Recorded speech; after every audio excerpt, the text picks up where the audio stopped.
En 1859, il y a plus de 160 ans, Charles Darwin publiait son livre phare « L'origine des espèces ».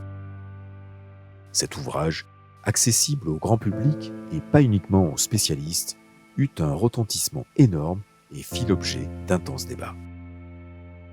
Depuis, on nous a enseigné à penser en termes de séparation et de compétition. On nous a appris une histoire scientifique qui dit que nous sommes le produit d'un accident biologique, de mutation, et qu'à partir de ces mutations, la compétition était le facteur qui nous a permis d'avoir du succès, nous, les humains, d'avoir réussi dans le monde. Cette pensée était partagée par Darwin en 1859. Elle était basée sur la science qui était connue à cette époque, et cette science a été embrassée facilement dans le courant dominant. Aujourd'hui, nous vivons un monde moderne et high-tech, mais les fondations de la société dans laquelle nous vivons ont été mises en place à la fin des années 1800 et au début des années 1900.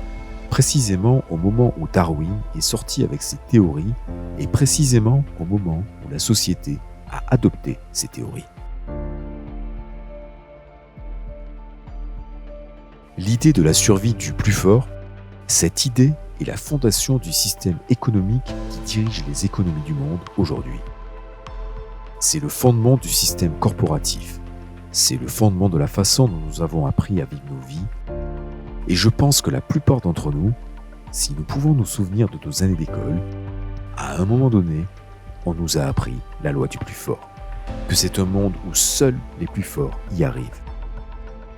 C'est très commun dans le langage occidental que nous devons nous battre bec et ongle pour tout ce qui nous arrive ou le monde va nous écraser si nous ne le faisons pas de cette façon. Et cette façon de penser s'applique à tout, du lieu de travail aux écoles, en passant par nos relations les plus intimes et bien sûr au niveau du subconscient. Nous revenons à cet instinct primaire qui consiste à se déchaîner de manière blessante lorsque nous nous sentons attaqués parce que c'est le conditionnement, ces idées qui sont en nous, profondément enracinées dans notre culture, dans notre société, dans notre système éducatif et dans notre subconscient par la manière dont nous avons été instruits. Certainement à travers nos familles, nos amis, l'éducation, la science, notre communauté, notre religion, toutes ces choses. Nous sommes ce que l'on appelle des êtres autoréférents.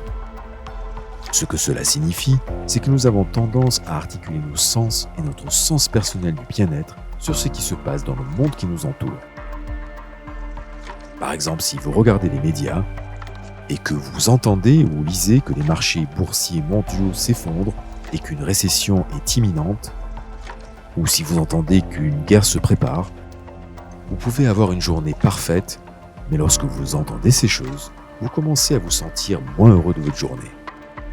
C'est parce que nous sommes des êtres autoréférents. Donc nous avons tendance à ressentir ce que nous ressentons sur les circonstances extérieures.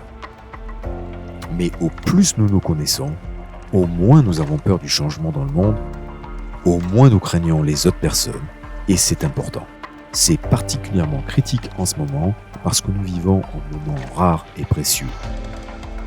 Nous globalisons la planète avec pratiquement 8 milliards d'habitants et nous mixons les cultures, les gens, les religions.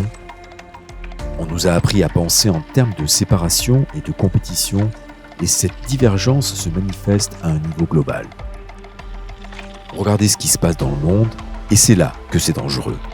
Particulièrement dangereux parce qu'il y a un facteur médiatique et une manipulation de la pensée de masse à travers les médias.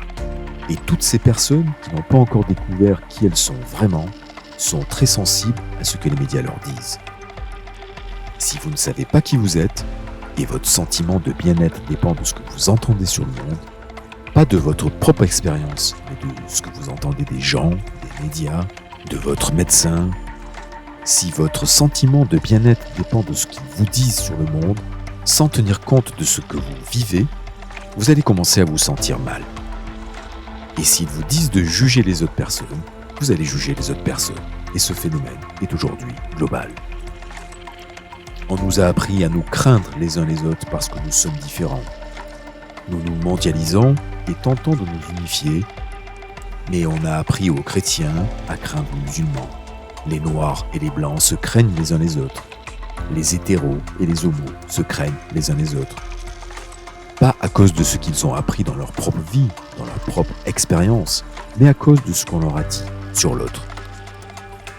Donc, dans la mesure où nous pouvons embrasser les nouvelles découvertes scientifiques qui renversent 160 ans de science basée sur la séparation et la compétition, on pourra dépasser le besoin de se sentir bien dans notre peau en fonction de ce qui se passe dans le monde. Nous créons le bien-être en nous. Nous ne sommes plus une victime de nos circonstances, sauf si nous choisissons de l'être, parce que nous venons tous d'un monde de polarisation. Nous venons tous d'un monde où nous avons tous connu des blessures, des injustices. Et nous pouvons choisir d'être définis par notre passé, ou nous pouvons choisir de tracer une ligne et dire « Oui, j'ai été blessé dans le passé, oui, j'ai été trompé, mais à partir d'aujourd'hui, je l'accepte. Et deviens ce que j'ai choisi de devenir, plutôt que d'être défini par les circonstances de mon passé. » Les médias et autres ne peuvent avoir d'influence que lorsque nous permettons à cette influence d'entrer dans nos vies. Il y a un auteur américain nommé Scott Turow qui résume très bien la situation dans un langage non scientifique. Il dit « Qui sommes-nous ?